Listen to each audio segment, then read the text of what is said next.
নমস্কার বন্ধুরা, divine travel with Amaresh চ্যানেলে সকলকে স্বাগত জানাই। আমরা দক্ষিণ ভারত ভ্রমণ করছি। ভ্রমণের এই পর্যায়ে আমরা রয়েছি তামিলনাড়ুর সাংস্কৃতিক রাজধানী শহর মাদুরাইতে। প্রাচীন ও ঐতিহাসিক মাদুরাই ভ্রমণের প্রথম পর্বে আমরা মাদুরাইয়ের বিখ্যাত মীনাক্ষী আম্মান মন্দির, মাদুরাই অধিনাম ও কোদাল আজগার মন্দিরের বিবরণ জানিয়েছি। মাদুরাই ভ্রমণের এই দ্বিতীয় পর্বে আমরা দেখে নেব মাদুরাইয়ের বিখ্যাত ঐতিহাসিক স্থাপত্য তিরুমালা নায়ক্করম প্যালেস, প্রাচীন ও রহস্যময় মন্দির ইমাইলাম নানভাই থারুভার মন্দির ও অন্যান্য দর্শনীয় স্থান। তাই এই ভিডিওটির শেষ পর্যন্ত আপনারা আমাদের সঙ্গে থাকবেন।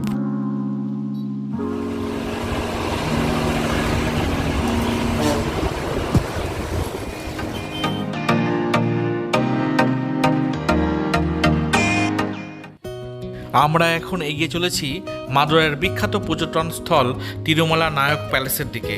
এই তিরুমালা নায়ক প্যালেসটি মাদুরাই রেল স্টেশন থেকে প্রায় 2.5 কিলোমিটার দূরে অবস্থিত এবং মাদুরাইয়ের বিখ্যাত মীনাক্ষী আম্মান মন্দির থেকে প্রায় 2 কিলোমিটার দূরে অবস্থিত।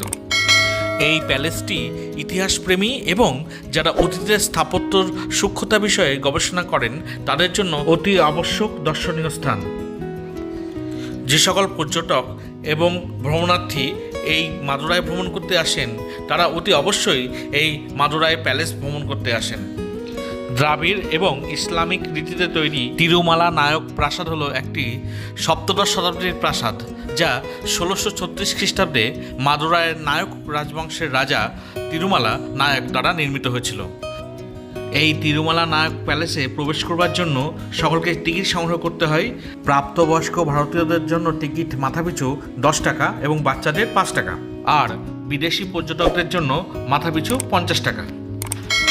দেশ বিদেশের শিল্প ঐতিহাসিকরা এই তিরুমালা প্রাসাদটি সম্পর্কে বলেন যে বিজয়নগর স্থাপত্য রীতির পরবর্তী নায়ক শৈলীর একটি চমৎকার নিদর্শন এই তিরুমালা নায়ক প্যালেস।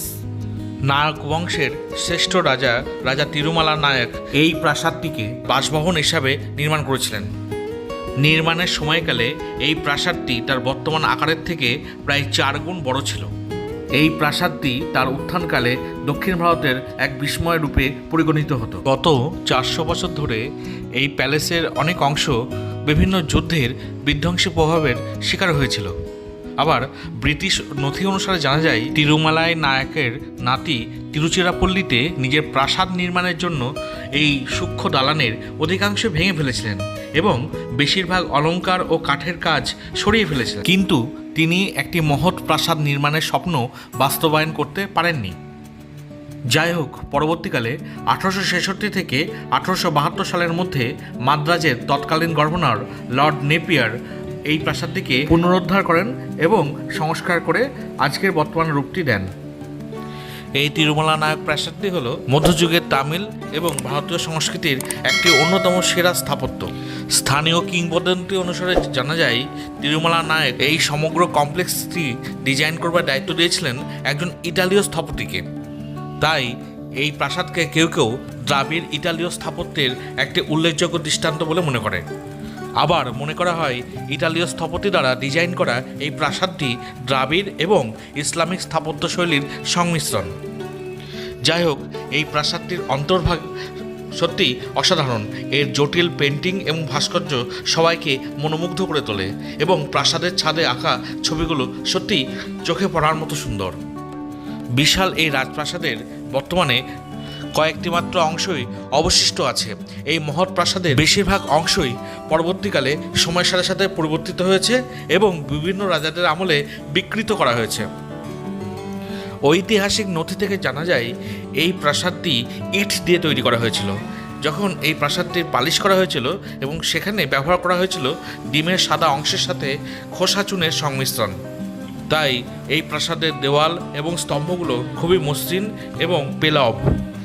এই প্রাসাদের যে বিরাট বিরাট স্তম্ভগুলো রয়েছে এইগুলোই এই প্রাসাদটির মূল আকর্ষণের কেন্দ্রবিন্দু, যার উচ্চতা প্রায় 82 ফুট এবং চওড়া প্রায় 19 ফুট।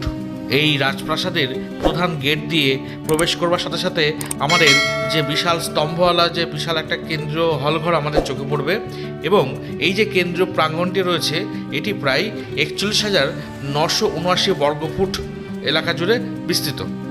তিরুমালা নায়ক প্যালেসটিকে দুটি প্রধান ভাগে ভাগ করা যায়। একটি হলো স্বর্গবিলাসম এবং অন্যটি হলো রাঙ্গাবিলাসম।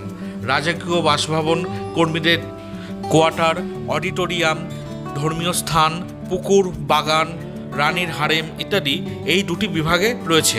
স্বর্গবিলাস অর্থাৎ স্বর্গীয় প্যাভিলিয়নের সিংহাসন কক্ষ হিসাবে ব্যবহৃত হতো। নায়ক রাজার সজ্জিত সিংহাসন দেখা যায় এখানে। এটিকে একটি খিলানযুক্ত অষ্টভুজ রয়েছে, যা প্রায় 70 ফুট একটি গম্বুজ দ্বারা আবৃত, যা বৃত্তাকার আকৃতির বিশাল কলম এবং পাথরের পাজর দ্বারা নির্মিত হয়েছে।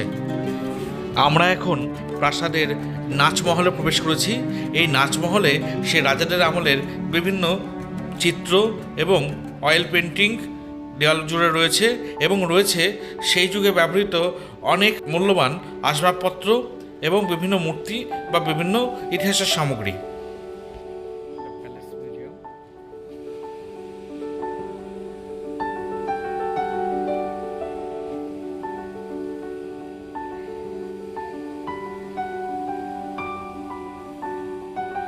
প্রসঙ্গত এই মহল সম্পর্কে আরও কিছু তথ্য আপনাদের সাথে একটু শেয়ার করে নিই।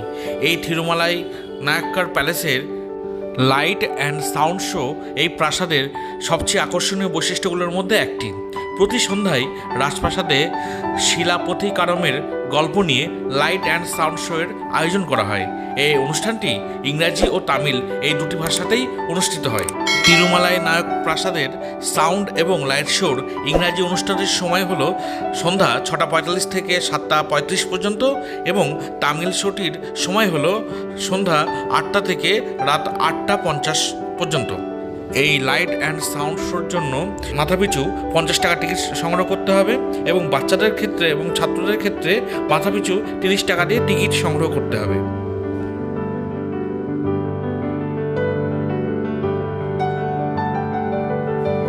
উনিশশো 1947 সালের স্বাধীনতার পরে এই থিরুমালাই প্রাসাদটিকে একটি জাতীয় স্মৃতিস্তম্ভ হিসাবে ঘোষণা করা হয়েছিল।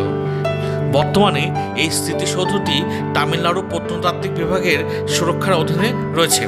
আর এই প্রাসাদটি দর্শনার্থীদের জন্য প্রতিদিন খোলা থাকে, সকাল 10টা থেকে দুপুর 1টা পর্যন্ত, এরপরে দুপুর 1:30টা থেকে বিকাল 5:30 পর্যন্ত।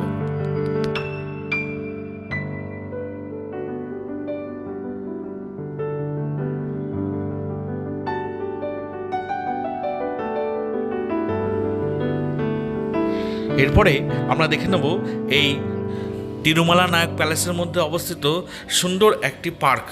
যে সকল দর্শনার্থী এই তিরুমালা নায়ক্কার প্যালেস ভ্রমণ করতে আসেন তারা তাদের সময়ের কিছুটা অংশ এই সুন্দর পার্কে কাটিয়ে যান। আমরাও কিছুটা সময় এই পার্কে কাটালাম।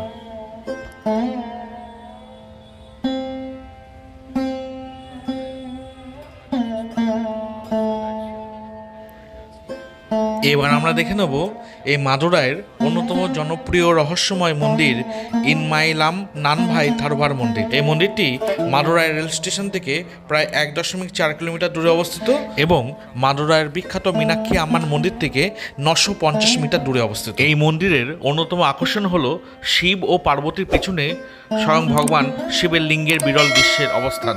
এটি অন্যান্য শিব মন্দির থেকে এই মন্দিরকে স্বতন্ত্র করেছে। এই মন্দিরটি সম্পর্কে একটি সুন্দর কিংবদন্তি প্রচলিত আছে। দেবী পার্বতী পাণ্ড্য রাজা মালয়ধ্বজানের কন্যারূপে জন্মগ্রহণ করেছিলেন। পার্বতীকে মাদুরাইতে মীনাক্ষী নামে ডাকা হয়।